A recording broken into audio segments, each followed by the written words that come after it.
Obi's favorite team. Guangzhou Charge. The Charge. Charge, Yeah. okay. Charge updates, of course, along with Dallas and I think with Seoul in particular, have really stood out. I've gotten a lot of information over these past 2 weeks than anything that's come across throughout the holidays. Jihoon managed to sneak in there. I think he might potentially be the replacement for Rio. Yeah, Jihoon from London Spitfire. And that roster clearly had some standouts, but the last one I expected was Jihoon to be picked up. It leaves me with question marks when the main reason that people could muster is his wrecking ball. And no, I think there's no problem with that. I think, is it more of a question that has Rio needed this competition lately, that he's just not confident in his wrecking ball? They don't actually see his performance up there, and they just need someone to beat to see if they can. I think Rio's just solid, but he's not a playmaker. He makes Rio doesn't make a lot of mistakes, but he doesn't like stand out. You know, he plays a very passive main tank, no matter what he's on. Like he, tries to minimize his mistakes, but he doesn't go for many plays. He just kind of plays within the system, which I think is not bad. You could be a system player, but I think Rio needs to be more.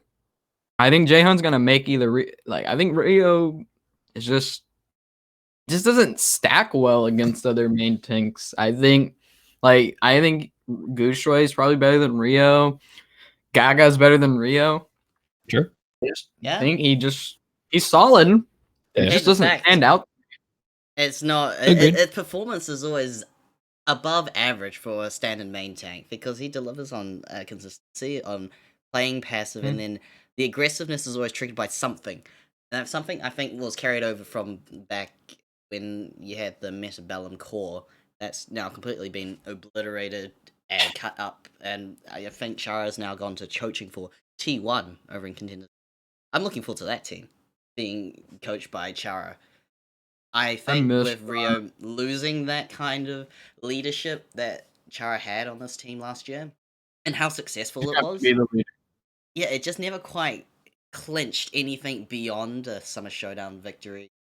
The playoffs also didn't spell great success, which is what I really wanted to see, given how much they overperformed people's expectations.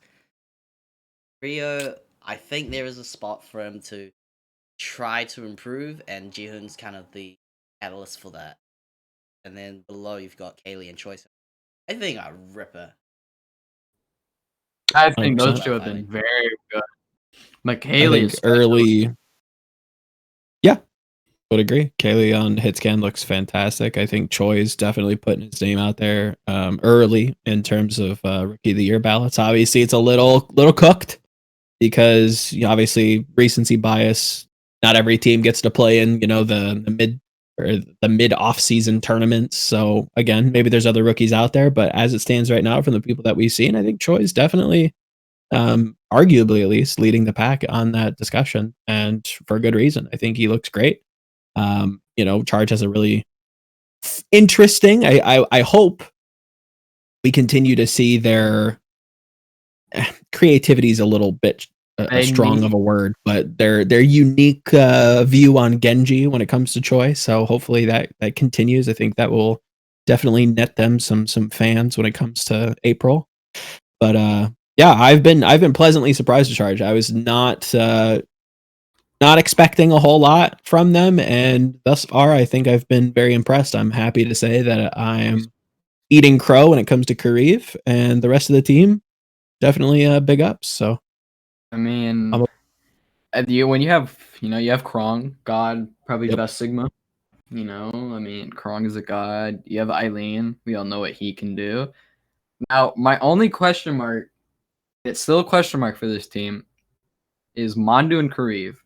I think Kareem gets slightly overrated. I think he's always been overrated throughout his career. Now, I say this, you can be an overrated player and you can still be good.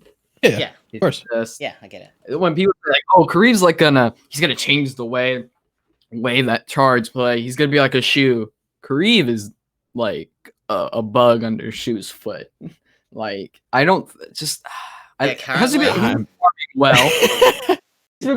I can't believe I'm genuinely about to defend Kareem. I'm going to be honest with you. His recent performances, I've been very impressed. Again, I come from that same camp where it's just like, yo, Valiant fans, calm down. Like, he's not that great. I get you voted him Roll Star because he hit 2 sleep darts. It's not that big. Like, he's fine, but he's definitely some good sleep darts. So the efficiency he has. There. And then he's been like, okay, hold my sleep dart. I'm gonna see you at the Nexus. I'll see you at Next. Playing under charge now. Again, I have a little egg on my face. I think Kareem looks great. I've been very impressed. Yeah, I've been. Yeah, same with Mandu. Like Mandu's not jumping out at me yet. Yeah, for sure. But I think that's just a support thing, right? Like we can say Mars is great, but Mandu, Mandu kind of half. Mandu has that like fragging potential. I think that's like he's a very when he gets to play Lucio, he's very aggressive. Like, but I think he knows how to control his own pace sometimes as well, which is very nice to watch. Sometimes you have players like Big Goose who don't know how to who wouldn't know passive if it slapped him across the face. Shield. Like, oh yeah. I think Mandu needs to improve his flexibility a little bit. Get better at the Mercy, get better at the Brig. And overall, I think Charge could be a decent team. Now, hot take, maybe, probably not. Chengdu is better than Charge in my opinion, but it's neither here or there. It definitely could be. This is, I think, the most competitive the APAC region has been. And hopefully there really isn't just a clear worst team. Hopefully it is just like a rotating wheelhouse of just sick teams, because again, you've got, New York going over, obviously I think there's the black sheep when it comes to teams in Asia, but that's neither here nor there. I think there's a cultural the rest of them are great. I think, it's well managed. It's very competitive. Very competitive. That's why people argue it is the best or sometimes the most hectic. They can't really evaluate them 1-to-1 anymore. So imagine if the APAC teams could play with the NA teams. Oh my god, those matches would be beautiful. Yeah, I can't wait. Would they go? Like, are you just?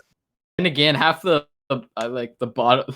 Oh, I would feel horrible for teams like Houston, London, and Paris. Yeah, I'm not. Well, I'm glad that the good teams are playing with the good teams. Yes, exactly. That's the saving grace here is, I'm not really here to watch the Philadelphia Fusion smurf on the Vancouver Titans. But what I am here for is to see Philly play against teams like New York, who obviously doing a little bit of surprising things. A little bit. So Asia looks great. I'm excited. Yeah, me too. I think you have things to be excited about, Obi. I think you have things to be excited about. Yeah, definitely riding the Kaylee high, and I can't wait to see more of it in the regular season. Some improvements that you can see now. It's like, well, this is still just for most people, it's the exhibition. That's what the X and E's X tournament really stands for. So I evaluate this quite well. That all these teams will be very exciting to watch, and that's the least that I can expect coming into APAC or East Division. Yeah.